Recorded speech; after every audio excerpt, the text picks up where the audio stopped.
Bonjour à tous, bienvenue dans cette vidéo qui va présenter la semaine 8 de mon évolution. Donc on arrive aux 2 mois, c'est une phase assez critique. Je vous laisse découvrir ça en vidéo.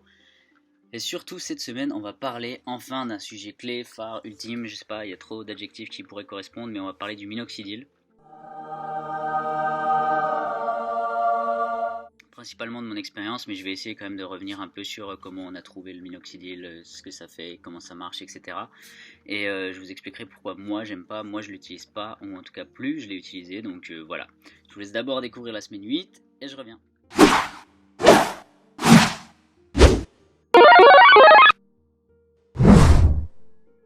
Bonsoir à tous, bienvenue dans cette petite vidéo hebdomadaire. Du coup, ben voilà, petite review de comment s'est passée la semaine. Je sais pas si c'est facile à voir dans ce sens de caméra, mais j'ai plus aucun bouton d'acné cette semaine, plus rien. Donc, juste des pouces, ça pousse partout. Vous voyez un peu les reflets. Bon, voilà, c'est blond, donc c'est un peu dur à voir, mais ça pousse de partout, ça y est. Ça commence à être vraiment intéressant. Donc, j'envisage, je sais pas si je pourrais le faire cette semaine, de me couper cette partie qui prend vraiment de l'épaisseur et du coup le contraste est que c'est assez moche, et j'aimerais aussi réégaliser la partie arrière qui a pas toujours poussé au même rythme et du coup c'est un peu moche, mais voilà, petit aperçu de comment c'est à l'arrière. Vous voyez, ça a quand même bien poussé, ça se voit assez peu maintenant qu'il y a eu la greffe, et pourtant j'ai les cheveux blonds, hein, donc je vous rappelle que c'est pas là où ça cache le mieux comme couleur. Donc voilà, il y a ce petit trou là, encore quelques petits trous par-ci par-là. Mais voilà, moi je trouve que c'est un résultat très satisfaisant actuellement. Semaine très facile, là je me suis lavé les cheveux donc il y a 1 heure, donc vous pouvez vraiment voir comment c'est propre, volume maximum. Mais le fait de me laver les cheveux seulement tous les 2 jours, ça a vraiment changé comment c'est perçu, enfin comment je perçois mes cheveux maintenant. Mais on en reparlera, je sais pas encore si ce sera le sujet de cette vidéo ou pas, donc peut-être. J'espère que vous avez pu apprécier cette petite vidéo, ça marque vraiment la fin de la phase difficile, la 8e semaine, hein. C'est là où les cheveux commencent à repousser, il y en a très peu mais ça commence à repousser. C'est enfin fini la perte ou la perte complète et le creux de la vague. C'est pas encore un super résultat, je peux pas vous montrer comment je suis aujourd'hui sinon ça spoil pour après, mais honnêtement c'est vraiment le début de la fin et ça c'est cool. Maintenant, pour parler un peu plus de ce qui nous intéresse aujourd'hui, donc le minoxidil, je voudrais juste vous revenir un petit peu sur l'histoire en fait de cette semaine. C'est une triste réalité, mais ça a été le premier traitement que j'ai testé. Je vous dirai comment ça s'est arrivé après. Et honnêtement, perdre ses cheveux assez jeunes, tout ça, ça impacte vachement le moral. C'est pour ça que j'étais parti sur le minoxidil. Mais je voudrais juste revenir sur ceux qui disent qu'ils s'en moquent de perdre leurs cheveux, qu'ils vont se raser le crâne, qu'ils ressembleront à des stars, etc. Mais en vrai, toutes ces personnes-là, elles se sont pas levées tous les matins en se disant « Ouah, je suis trop content, je perds mes cheveux, je vais ressembler à Bruce Willis ». En plus, honnêtement, le mec qui se rase le crâne, je vais prendre ça comme une blague, je vais vous mettre une photo, mais c'est pas parce qu'on se rase le crâne qu'on ressemble à une star de film américain, quoi. Si vous avez une sale tête, le crâne rasé, si vous avez pas du tout le physique adapté, bah vous ressemblerez pas à une star. Vous pouvez toujours prétendre que vous assumez, c'est toujours cool, c'est bien de s'assumer comme on est, etc. Néanmoins, pour ceux qui dénigreraient la greffe, ben c'est pas une solution en fait, hein. Être chauve, c'est juste s'adapter à la fatalité. Puis il y a une solution qu'on peut la tester et que ça marche, et on verra ça dans un an, enfin dans 6 mois maintenant, 6-7 mois. Honnêtement, il n'y a pas de raison de dénigrer ça et de pas le faire. Je vais essayer d'éviter que la vidéo de cette semaine soit trop longue. Donc je vais juste raconter mon histoire, un peu comment on a trouvé le minoxidil, rapidement passer sur plein de choses, mais je pourrais en parler des heures, c'est vraiment un sujet clé dans la perte de cheveux, etc. Et du coup ça me fait peur de faire une vidéo beaucoup trop longue qui serait ennuyante, donc j'espère que ça couvrira ce que vous avez envie de savoir. Sinon vous me le dites, vous faites un petit commentaire, vous m'envoyez un message privé. Je peux toujours revenir dessus, hein, ça ne nous empêche pas, parce que je le traite aujourd'hui assez basiquement et je vous raconte mon histoire, que je peux pas revenir dessus si vous avez envie d'aller plus dans les détails. Mais commençons par le commencement et mon histoire. Donc moi, comment j'ai trouvé le minoxidil, comment j'ai commencé à prendre ce produit, c'est date d'assez longtemps. C'était au début où je perdais mes cheveux, donc je devais être à la fac, et je les perdais déjà pas depuis quelques années, ça se voyait pas trop, mais on voyait que mes golfs se creusaient et ça m'embêtait un peu honnêtement. Et je me suis dit qu'il fallait que je trouve une solution.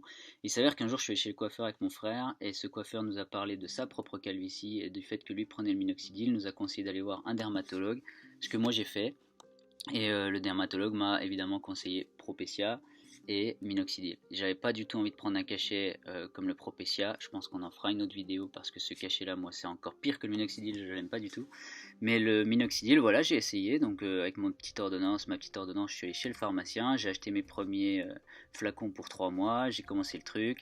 grosse phase de perte de cheveux, donc le shading, et là ça m'a fait vraiment mal, mais je me suis dit, faut pas arrêter, faut continuer, c'est peut-être la solution de ta vie, tu vois, pour pas perdre tes cheveux, pas finir comme ton père ou ton grand-père. Donc je me suis dit, ouais, ça se tente, quoi, faut pas abandonner. Donc 2 fois par jour, une fois le matin, une fois le soir, du minoxidil 5%.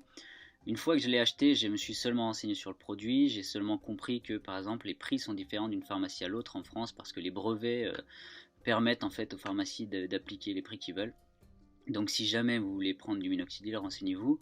Euh, si vous le prenez en pharmacie via un dermatologue, et si vous le prenez pas en pharmacie, ben, il y a 2-3 marques très connues, notamment Rogaine qui est la marque qui a créé le truc et qui se trouve plus facilement sur internet et en plus qui est moins cher. Il y a 2 types de produits à ça, il y a le minoxidil en spray, il y a le minoxidil en mousse. Honnêtement, je vous parle après de comment moi je le mettais, mais l'un dans l'autre ça revient quasiment au même. Et voilà, donc je voulais juste revenir un petit peu sur l'histoire avant de vous parler comment moi j'ai appliqué le minoxidil, vous expliquer d'où ça vient, comment ça a été trouvé, comment c'est utilisé, etc. Comment ça marche. Je vais essayer de faire ça court et succinct, je rappelle, donc vous insurgez pas si je couvre pas tout ou s'il manque des parties, mais j'espère en tout cas que ça va vous aider. Donc on est parti pour une histoire très très synthétique et très brève de comment le minoxidil a été trouvé. Mais en gros c'est un mec, un chercheur qui s'appelait Gunther Kahn, Gunther, franchement je sais pas la prononciation, qui travaillait pour une firme Upjohn aux États-Unis et qui cherchait un traitement pour l'hypertension si je me trompe pas. Et ça vient en fait d'une femme qui avait de gros troubles d'hypertension et qui à cause de ça avait eu en fait des attaques. Et du coup, ce médecin, cette femme avait réagi à aucun traitement précédent. Et donc Gunther Kahn va la mettre sur un traitement, test encore, c'est pas un truc officiel, et il va lui donner donc des pilules de genre de minoxidil, on va appeler ça comme ça. Et donc ces pilules vont avoir un bon effet sur l'hypertension, en vrai, ça a super bien marché. Par contre, la femme va s'avérer avoir des effets secondaires qui sont la pousse de poils sur ses jambes, la pousse de poils complémentaire sur les tempes, etc. Et donc elle va en faire part au médecin. Et bon, si le traitement n'était pas fifou, ça a donné une idée à ce médecin qui va partir sur une application cobaye de plusieurs tests humains sans demander à personne. Donc il va tester sur lui-même et d'autres personnes. Et il va franchement tester ça à l'arrache. C'est super important de savoir qu'en fait il va commencer à traiter ça en mettant, je crois, une solution de genre 1% dans de l'alcool, etc. Enfin, vraiment sans vrai protocole. C'est vraiment trouvé par sérendipité, pour ceux qui savent ce que ça veut dire, donc par erreur. Donc il va trouver le truc, il va appliquer ça, puis je crois qu'il va faire ça 1 ou 2 mois, et il va se rendre compte que chez lui ça marche pas des masses. Par contre chez d'autres personnes ça commence à marcher, il commence à avoir des petits cheveux noirs qui repoussent, etc. Et du coup, ben voilà, il commence à trouver ça comme ça, et il développe la formule, ils améliorent le truc et ça fonctionne. Cela dit, Upjohn va prendre les droits de cette personne qui s'appelle Gunther parce que il a fait les tests sur l'homme avant de demander l'autorisation. Ce qui fait que c'est totalement illégal dans la recherche, c'est pas autorisé, etc. Donc pendant des années, en fait, Upjohn va garder le truc et Gunther sera pas reconnu. Aujourd'hui, il est reconnu comme le créateur du minoxidil, le mec qui a trouvé le machin et tout. Néanmoins, un point super important, aujourd'hui encore, le produit est commercialisé, on a fait des tests, des évolutions, etc. Il y a eu plusieurs études. On est sur des 2% pour les femmes, 5% pour les hommes, mais c'est toujours hyper aléatoire et surtout fait ultra important. Ça fait quand même presque 40 ans que c'est en vente. On ne sait toujours pas comment ça marche en fait. On ne sait pas vraiment comment ça marche. On a une idée du process, etc., de comment ça a un effet, mais à la base, le médicament n'était pas développé du tout pour faire pousser les cheveux, un peu comme le Propecia. Donc voilà, c'est super important. C'était une histoire ultra résumée. J'espère que ça vous donne un petit retour. Et du coup, je vais essayer de vous expliquer maintenant comment ça marche, à peu près ce qu'on en sait. Néanmoins, il faut vraiment garder à l'esprit qu'aujourd'hui, 2019, on ne sait toujours pas le vrai pourquoi du comment. Très succinctement, on va revenir encore sur les phases. Je sais pas la première fois que j'en parle, donc je pense que ça commence à rentrer pour tous ceux qui regardent un petit peu les vidéos. Il y a 4 phases dans les cheveux. Il y a la phase anagène, catagène, télogène et anagène encore. Et la première phase dure 2-6 ans, ça dépend des cheveux. C'est la phase où le cheveu pousse, transperce l'épiderme, etc. Il est grand, il est beau, machin. La phase catagène où en fait le bulbe, donc en fait c'est carrément le cœur de la greffe, c'est le bulbe, va arrêter de produire les vitamines, etc. pour le cheveu, ce qui va engendrer la phase télogène où le cheveu tombe et on retourne sur une phase anagène. Et c'est tout ça en fait. En fait, il y a un truc à savoir, c'est qu'il y a des cycles dans les cheveux. Donc en gros, les cheveux sont programmés pour pousser plus ou moins un nombre important de fois sur une durée plus ou moins longue. Donc disons que je crois que la moyenne c'est 25 cycles par cheveu, c'est un truc comme ça, donc on va dire 25 cycles pour une durée de 2-6 ans. Seulement chez les mecs qui ont une calvitie, c'est possible que certains cheveux aient 15 cycles. et que la durée de ces cycles soit de 4 ans. Donc il y a deux solutions, soit on agit sur la durée des cycles, soit on agit sur le nombre de cycles. Le nombre de cycles, je crois que le Propecia agit sur le nombre de cycles, mais je suis même plus sûr, il faudrait que je vérifie si on fait une vidéo. Par contre, le minoxidil agit sur la durée des cycles, et du coup, en fait, on se retrouve avec des cheveux qui vont directement, quand vous allez appliquer la première fois le minoxidil, au bout de quelques semaines, vous allez avoir plein de cheveux qui tombent. C'est des cheveux qui soit, de toute façon, étaient dans la fin de leur dernier cycle et ne repousseront pas, soit étaient peut-être dans une phase anagène pas bien avancée, ou en tout cas pas très résistante. Donc ils vont passer direct en télogène, boum, ils tombent, et vous allez repartir sur des nouveaux cycles. Et ça, avec l'apport du minoxidil, en fait, les nouveaux cheveux qui vont repousser auront une meilleure qualité, ils seront un peu plus épais, etc. Ce qui va aussi donner cet effet où ça pousse mieux, les cheveux sont de meilleure qualité. Vous aurez des nouveaux petits cheveux peut-être, si dans les derniers qui vous restaient, qui sont pas tombés mais qui étaient devenus très très fins, de très mauvaise qualité, très courts. C'est pour ça souvent qu'on devient chauve, hein. La phase anagène devient de plus en plus courte et les cheveux transpercent plus l'épiderme. Bon, ben, par exemple, ces cheveux-là pourront être amenés à transpercer à nouveau, pas spécialement hyper épais, mais le fait qu'ils repoussent, etc., ça donne du volume, de la densité. Donc voilà en gros comment ça marche pour les cheveux. Néanmoins, pour ce qui est de la vraie technicité du produit, aujourd'hui on attribue le résultat du minoxidil notamment à son effet vasodilatateur, donc le fait que ça apporte plus d'oxygène dans la partie où c'est appliqué. Et c'est ça qui est important en fait, c'est que l'huile de menthe poivrée, on a vu que ça faisait exactement la même chose, qu'il y avait l'alcaline phosphatase, si je ne me trompe pas, en plus qui était le fait qu'il y ait plus de sang et d'oxygène, ça produit moins de DHT, la DHT qui est un métabloquant, donc qui bloque aussi les cheveux, la pousse des cheveux, etc. Bref, c'est un autre domaine, c'est un autre problème, mais c'est tout ça qui, a priori, fait que le minoxidil fonctionne. Avant de continuer, je voulais juste revenir sur un petit truc, parce que je réfléchissais et je lisais mes notes en parallèle. Et je voulais juste vous partager un petit tableau de, en gros aussi, le diamètre des fibres capillaires chez les personnes selon leur ethnicité. Et c'est super important à savoir parce que, par exemple, moi qui ai les cheveux blonds et qui suis caucasien, j'ai quasiment le plus petit diamètre de cheveux possible. Donc c'est hyper important que même si le minoxidil fonctionne, même si la greffe fonctionne, peut-être que ma densité finale paraîtra moins importante que quelqu'un qui a les cheveux noirs ou quelqu'un d'afro-américain, etc., qui a un meilleur diamètre à la base. Néanmoins, ça ne voudra pas dire que ça n'a pas marché, donc il faut savoir aussi que même la greffe, même les traitements, même tout, ça a une limitation technique et génétique. Néanmoins, quand on applique le minoxidil, il y a un deuxième truc qui est important, c'est que il faut que ce soit appliqué bien sur le cuir chevelu. S'il est appliqué sur les cheveux, ça n'a pas trop d'intérêt parce que le cheveu ne va pas absorber et faire descendre le produit. Enfin, ça, je vais développer un petit peu. Je vous dis ça parce que ça fait partie des problèmes que moi je trouve important avec le minoxidil.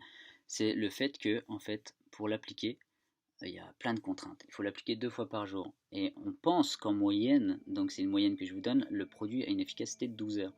Donc les gens qui l'appliquent 1 fois par jour, oui ça marche, oui ça a un effet, il est moindre apparemment, mais le plus efficace d'après les études, c'est 2 fois par jour, parce que le produit entre 8 et 16 heures en vrai.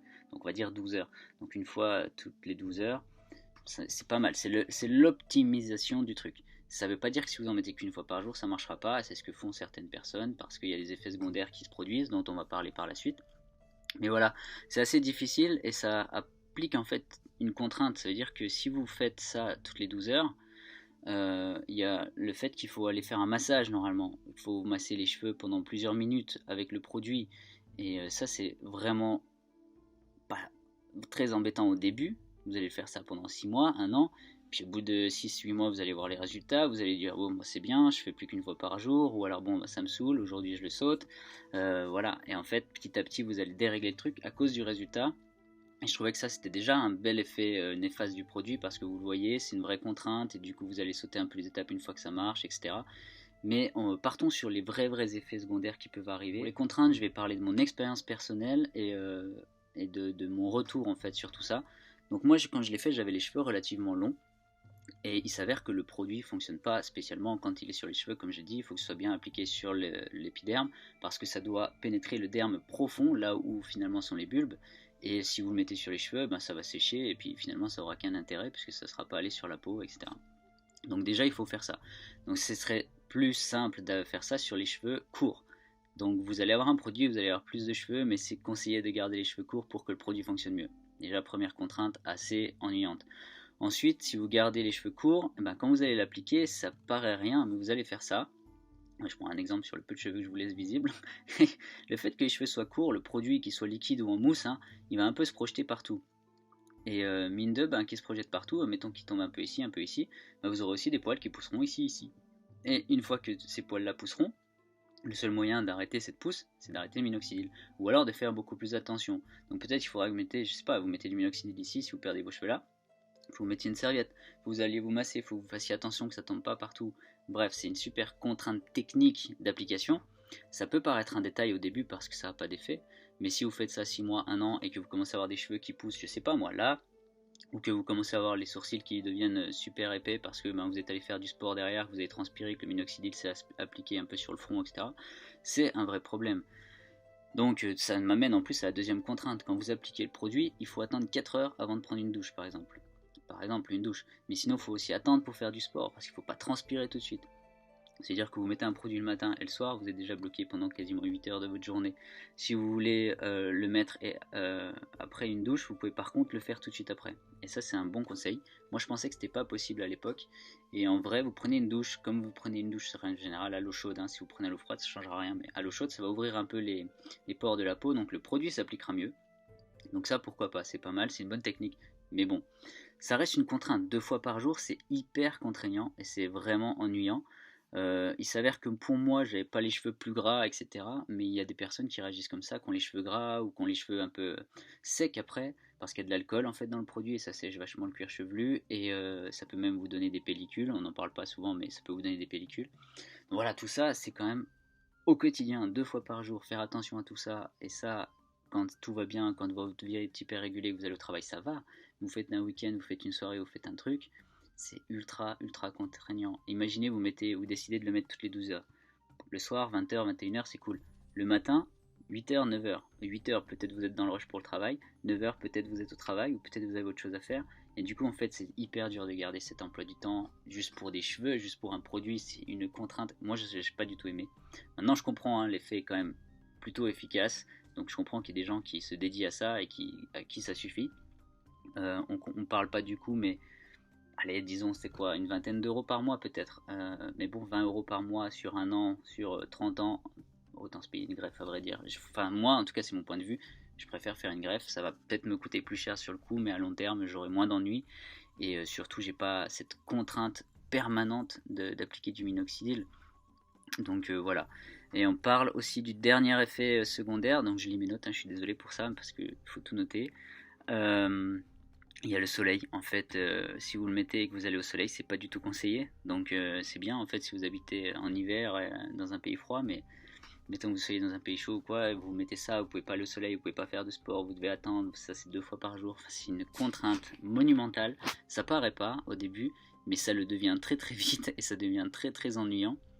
Donc pour moi, c'était vraiment pas une solution idéale. Je l'ai fait au début en pensant qu'il existait que ça, et puis j'ai arrêté sans même savoir que la greffe existait parce que j'en avais marre. Par contre, il y a une autre contrainte qui est après l'avoir pris. Une fois qu'on l'a pris, c'est cool, ça marche, c'est qu'on est content.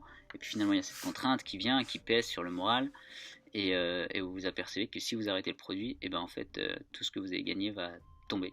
Vous allez tout perdre parce que sans produit, ben, tout ce qui est maintenu, en fait, s'arrête. Donc en gros, vous avez pris un produit, vous avez fait des efforts et tout, et vous arrêtez, ou même vous commencez à décaler les trucs ou quoi, vous allez avoir des pertes de cheveux, ou ça va être moins bien, etc. etc. Finalement, en fait, la pression que vous aviez tous les matins en vous lavant les mains, en vous lavant les cheveux, pardon, en regardant vos mains, avoir les cheveux partout, maintenant vous l'avez pour que ça n'arrive plus, mais du coup, vous avez une contrainte de folie sur le moral en permanence. Et c'est vraiment ça, c'était vraiment un truc de... C'était trop embêtant pour moi pour continuer le produit, honnêtement. Donc ensuite, pour aller un peu plus loin sur les effets secondaires que moi j'ai pas eu, mais qui peuvent arriver, il y a des irritations de la peau, évidemment. Ça c'est un minimum qui peut vous arriver. En vrai, vous le mettez 2 fois par jour, il y a de l'alcool, etc. Ça peut vraiment vous irriter la peau et ça vous gratte, etc. Et pareil, quoi, si ça vous gratte et que vous devez arrêter, boum, vous perdez l'effet positif du truc. C'est ultra difficile en vrai. Vous pouvez avoir des maux de tête, et ça, les maux de tête, c'est simple, hein, c'est une vasodilatation, donc vous mettez du produit qui fait que l'afflux sanguin est plus important. Trop d'afflux sanguin, maux de tête. En général, c'est assez simple, à remettre de grand-mère, vous buvez un café, vasoconstricteur, ça arrête les maux de tête. enfin pour les maux de tête classiques. Du coup, voilà, vous allez prendre un truc qui en plus peut vous donner mal à la tête, et en même temps vous pouvez pas vraiment l'arrêter, donc vous allez devoir peut-être soit prendre des cachets, soit prendre du café, enfin voilà. C'est tout des détails, c'est pas des gros effets secondaires, mais néanmoins, ça peut vraiment être ennuyant au quotidien. Et puis après, ben, évidemment, vous pouvez avoir des petites éruptions cutanées, genre un peu trop de sébum, les cheveux, etc. Donc avoir des boutons, des rougeurs. Vous pouvez avoir des palpitations sanguines, mais des palpitations pardon, du cœur, mais ça c'est parce que il y a plus d'afflux sanguin aussi dans le cerveau, ce qui fait circuler un peu plus le sang, etc. Enfin tout ça c'est lié. Je vous mets une petite liste peut-être des effets secondaires qu'on peut trouver rapidement sur Wikipédia, mais je vous la montre. Il y a vraiment plein de petits effets secondaires. Il faut avouer que pour ce produit, c'est ultra limité, c'est une très faible population qui va souffrir des effets secondaires. Néanmoins, le pire pour moi, c'est la contrainte temporelle et technique quotidienne. Enfin et surtout, le pire truc pour moi, qui m'a vraiment décidé à arrêter à l'époque, je l'ai pris pendant peut-être un an et demi en vrai. Ce qui m'avait vraiment décidé à l'arrêter, c'est le fait que je me suis aperçu par lecture, hein, je pense que je peux vous retrouver l'article, ou en tout cas des forums qui en parlaient. En fait, le minoxidil, comme je vous l'ai dit, ça allonge les cycles. Donc ça reprend par exemple un cheveu qui avait une quinzaine de cycles et qui en était à son dixième et que le dixième était déjà d'une durée de vie de 2 ans au lieu de 6 ans. Ça va lui permettre de refaire des durées de vie de 6 ans. Néanmoins, vous n'allez pas gagner de cycle. Donc vous allez faire ça pendant, je sais pas moi, 10 ans, admettons. Et ces cheveux-là vont quand même tomber. Vous allez quand même avoir une calvitie qui grandit puisque ça a permis d'allonger les cycles actuels, mais pas d'augmenter le nombre de cycles. Donc quoi qu'il arrive, quoi que vous fassiez, la suite continuera plus lentement. Ce sera moins visible, ce sera moins frustrant peut-être, mais ça existe toujours. Donc finalement, vous prenez un produit, vous prenez des contraintes, vous risquez des effets secondaires, etc. C'est pas très cher, mais néanmoins cumulé, ça va avoir un coût de ouf si vous faites un petit calcul, comme les cigarettes, quand vous calculez sur une année ou quoi, ça vous fait mal. Bah, ça sera la même chose. Et à la fin, votre greffe, en fait, enfin vos cheveux seront quand même en train de tomber. Donc voilà pourquoi moi j'aime pas le minoxidil. Voilà pourquoi moi j'ai arrêté. Je vous dis pas de pas le prendre, en vrai c'est un super produit. Mais si les cliniques le conseillent après la greffe, il y a deux raisons. D'abord, vous pouvez avoir un choc loss à l'arrière. Donc moi j'ai mis de la menthe poivrée pour les petits choc loss que vous avez pu voir. Hein. Mais ça c'est classique. Hein. Vous faites, vous coupez, la peau ne se régénère pas juste à l'endroit où vous êtes coupé. Ça fait une petite marque, etc. Il faut le temps que la peau fasse son travail. C'est la même chose. Le choc loss c'est pareil. Et ben en fait le minoxidil peut réactiver plus rapidement les cellules des cheveux qui sont tombés à cause de l'opération. Et ça vous permet de retrouver rapidement la densité à l'arrière. Par exemple, pour la zone donneuse, je pense que c'est pas très grave d'en utiliser parce que, quoi qu'il arrive, c'est des cheveux programmés pour vivre éternellement. Donc, si vous leur redonnez un petit coup de boost, ils repoussent, bon, pas de souci. Par contre, si vous le faites sur la zone donneuse, sur la zone receveuse, pardon, bon, ok, c'est cool, vos cheveux vont pousser peut-être plus vite, peut-être qu'ils auront l'air en meilleure santé, peut-être que vous allez avoir des cheveux supplémentaires, donc un effet de greffe de ouf, vous allez avoir un super résultat. Seulement, vous serez dans le même cas que précédemment, vous avez fait une greffe, mais vous êtes contraint de continuer le minoxidil au risque de voir les résultats de la greffe non pas affectés, mais le résultat du minoxidil faisant que vous allez peut-être perdre des petits cheveux qui avaient repoussé ou autre, vous allez avoir l'impression que ça a moins marché, ou en tout cas que le résultat a diminué dans le temps, et tout ça c'est juste le minoxidil. Donc vous n'aurez jamais le vrai résultat que vous a donné la greffe si vous utilisez du minoxidil. Alors voilà, c'était mon avis, c'était une histoire très simplifiée, j'ai vraiment essayé de tout vous donner en pas longtemps et c'est déjà long donc j'en suis désolé. J'espère que ça vous éclaire un petit peu sur pourquoi, comment j'aime pas ça, pourquoi je le prends pas, pourquoi je le conseille pas, mais en même temps il fonctionne. Après c'est vrai que si dans 2 ans on me sort une étude et qu'on me dit voilà le minoxidil marche comme ci, comme ça, si vous faites ça à ce dosage là, etc. c'est prouvé par l'expérience, je reviendrai peut-être sur mon avis, je me dirais peut-être bon il y a peut-être quelque chose à faire, peut-être que le minoxidil en pilule par exemple ça marcherait bien. Mais avant, c'était en pilule, hein, d'ailleurs. Et quand ils le prenaient en pilule, les femmes, elles avaient des poils sur les jambes. Enfin, la femme test, elle s'est retrouvée avec une grosse pilosité sur les jambes. Donc, imaginez que vous prenez une pilule, vous êtes comme moi, pas très barbu, pas trop de poils partout, et vous commencez à avoir des poils. Ouais, ça peut être cool pour les mecs qui veulent être hipster et avoir une grosse barbe ou quoi, mais en vrai, vous allez avoir des poils dans les oreilles, des poils dans le nez, machin. Enfin, je veux dire, l'intérêt, vous allez être mono-sourcil. Bon, c'est un peu frustrant. Donc pour moi c'est pas vraiment ce qui est conseillé, mais peut-être le produit évoluera. En tout cas pour le moment il y a sûrement des recherches, mais il y a très peu d'infos à ce propos. Le produit est vendu en tant que tel, il fonctionne tellement bien, c'est tellement une référence qu'il n'y a pas de raison qu'il change a priori la formule maintenant.